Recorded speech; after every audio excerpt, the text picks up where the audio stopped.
Hi there. This video is going to be split into multiple parts, so stick with me because each section will be a little bit different. So part one, I wrote a story about at the beginning of the month, specifically on the 2nd of December. So I'll read it out to you. Is it higher self or spirits guiding us? Or is it God? Or is it something else? No matter what we believe, I feel that there is something or someone there beyond our perception who is guiding us to be the best that we can be. I know this now. I don't have to question it any longer. I don't have to wonder, is it real or is it not real? I know it's real. I had this realization one day, and then I thought, what next? I accept this now. I know this now. What happens next? As I walked past the cafe near my work, the music was playing and I recognized the song, and I felt the words were for me to hear. I felt happy and peaceful and in a good mood. As I approached the building where I work, I could see in front of me, ahead of me, there were two colleagues of mine heading towards the door. So as I approached, I thought, I know, I'll summon Casper, the friendly ghost, to open the lift doors for me. So basically, where I work, we have 3 lifts at the bottom, and we have this sort of ongoing joke with certain people that I work with, that there's a friendly ghost within the building who does spooky things where we are, and does things like opens the lift doors randomly at funny times. And I thought, at that moment, wouldn't it be nice if, rather than me having to go and press the button to open the lift door, or for my colleagues to press it, if the lift doors just opened for them automatically. So that was my funny thought at that particular time. So I was walking into the building and I was waiting for the 2 lifts to open, and they did, except one lift was full of people. They were all getting out, but to the left of it was an empty lift. And my colleagues were walking towards the lift and they just walked straight in. They didn't have to press the button. It was just perfect timing. They could just walk straight into the lift without having to stop and wait. Like, the timing was absolutely perfect. It couldn't have been any better. And as I got in the lift behind them and the doors closed, I yelled, Casper, and I threw my hands in the air. And the 2 guys were a bit confused at first, but I explained briefly what Casper meant and how it applied to the building. And that an empty lift had opened for them and all of that had happened. And one of the guys joked, that's because I told it to open. And I thought it was funny that he sort of mentioned that joke. But I instantly joked back, no, it's because I told it to open, in a joking sort of manner. And he laughed out loud, but then I kept jokingly saying, yes, I had the thought to open the doors for you as I entered the building. So I was sort of like joking but serious at the same time, because I really had that thought. I really sort of told the doors to open for him, and that's what happened. And as we got into the office, I could see him just sort of like stop for a moment and just kind of blink, and he had like a bit of a download or deja vu moment or something, I don't know. I could just see him just kind of pause and like think for a bit, and he wasn't overly weirded out by it, but it just made him stop and think for a few seconds. So maybe that experience was for him as well, not just for me. But anyway, it was a fun experience. So it was just a nice little confirmation right after I had that thought saying, I know this now, I know that it's real, and then something like that coincidentally just happened to happen right as I wanted it to. So that was perfect. So that's the end of my first story for part 1. Okay, so part 2 is titled I Know Now, and the emphasis is on the word now. I'm going to keep this as short as possible, so this isn't a really long video, but people have been coming to the realization that we live in the now moment, or at least we should focus on the here and now. We should stop focusing so much on the past and worrying so much about what could happen in the future.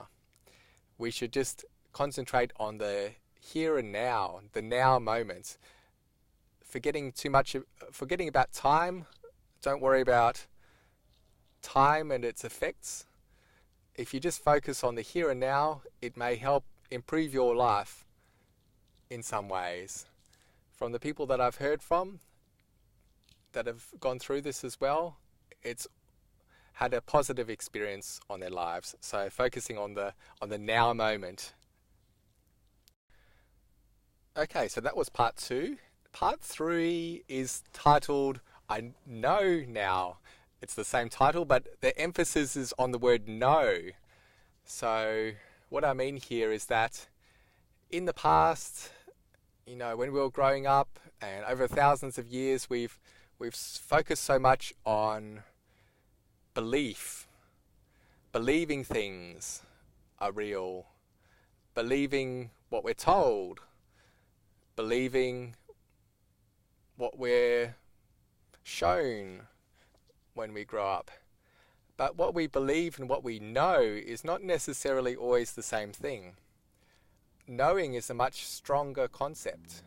If you really know something, it kind of overpowers perhaps what you believe. And I feel like we're coming into a period of time, if time really exists, I feel that we're coming to an awareness that we should place more emphasis on what we know rather than what we believe. That's one section of part 3. And then the other section is that we should perhaps focus less on information. Different people have raised this topic, and I sort of agree with them. It's the idea is that we focus so much on information. Some of my favorite channels or people that I follow have mentioned this, Osset, Jen's Gems, various different people. But basically, the idea is that we're bombarded with information all the time, and we're so addicted to learning new things and finding out new things and we're always trying to find more information. And we're an information-based society now.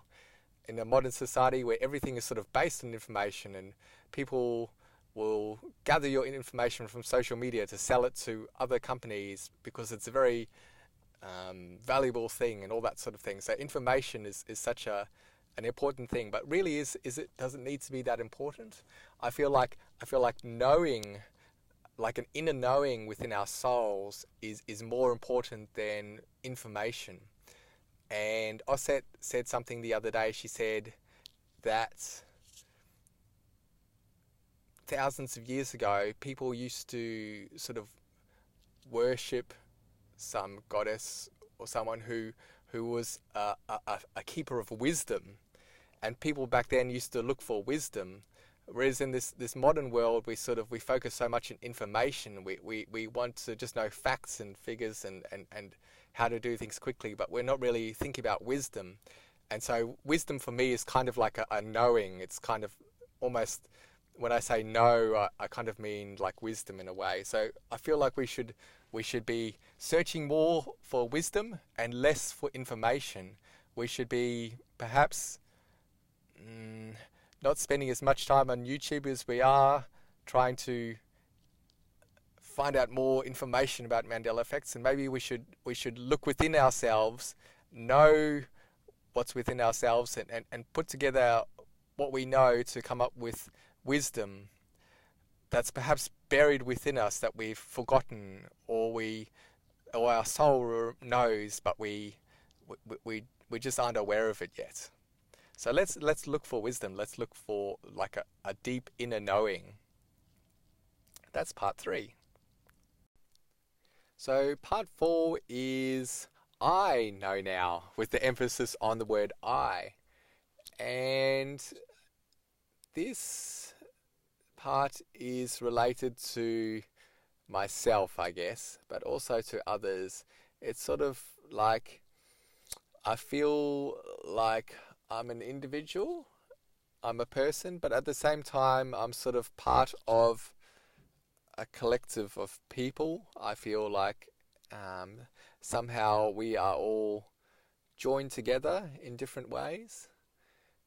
And I feel like maybe we are kind of one large soul split into multiple different parts, which is like a theory that I've heard before, but it feels like in the human world we're different people and we sort of have different souls, but maybe beyond this world we're just like different little parts of a larger soul, a larger humanity, a larger consciousness.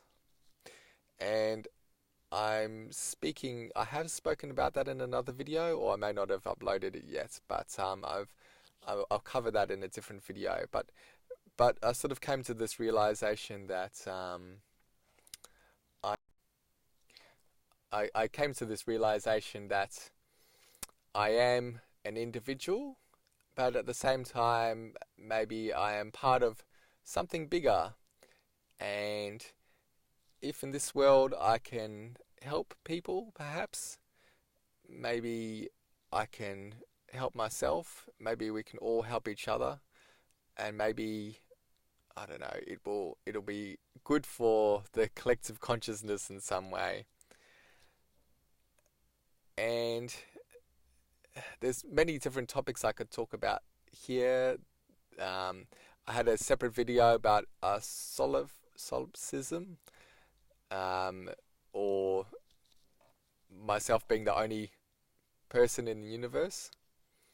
And there's many other topics as well. They're all related to the idea of me versus everyone else. So I know now.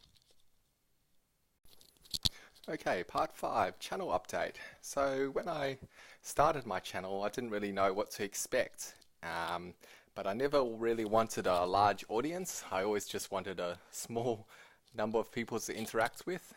And I wanted to sort of find the best people out there. And I've come in contact with a whole bunch of really nice people on YouTube. And I just wanted to say thank you for all the people who've left comments and provided thoughts and ideas for me along the way, and for all the people that make lovely videos as well. Thank you for all the work that you do.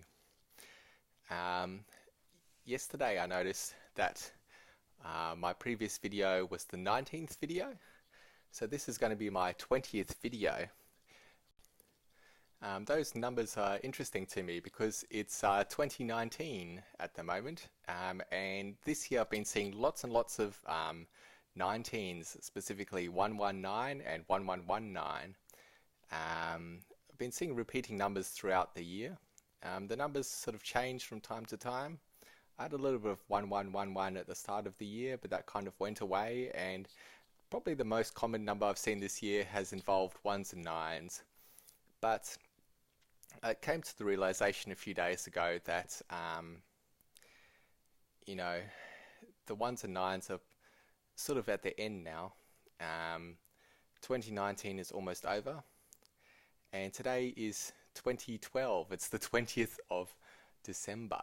So I feel like we're at the end of that repeating pattern, perhaps, and we're going to start to see more 2s in our lives from now onwards. So starting with today, which is the 20th, and then leading into 2020 next year, we're going to see a lot more 2s everywhere. And for me, 2 has to do with helping other people, not just seeing things spiritually or otherwise, but also helping other people. So my New Year's resolution for next year, I think, is going to be to apply some of the things that I've come to know this year, and try and use them to help other people. So yeah, I think that's about it for this video. I could go into more, but thank you again for everyone listening, and if I don't hear from you before then, all the best for the new year.